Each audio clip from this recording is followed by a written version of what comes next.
women have been in the background forever when it comes to the production of mezcal, but they get very little recognition. In Jalisco, I'll tell you this story.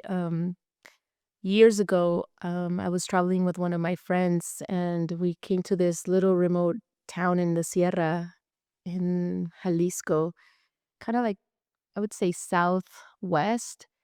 And and we were going into this cantina, and you go into this cantinas, and it's like going back 50 years ago. There's only men there. I mean, the place was old.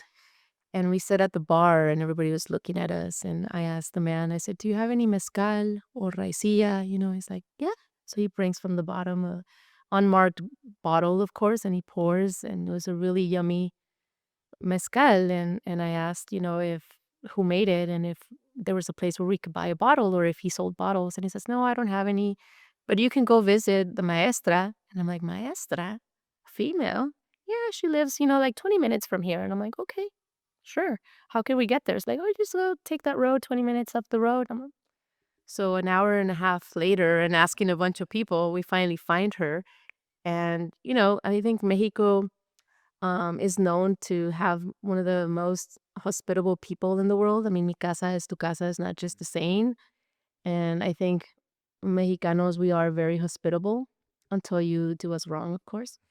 Um, and I came into this little ranchito, and this lady welcomes us, and she's there, taking a little nap. She was distilling at the time.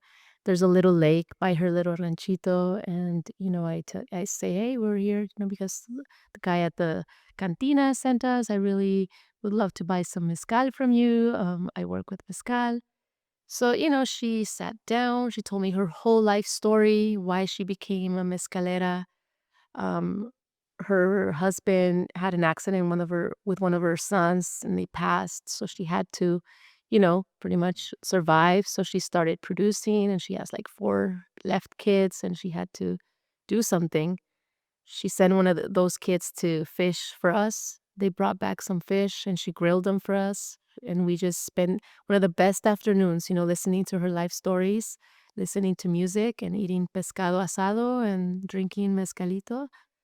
But I think one of the things I found is precisely that I think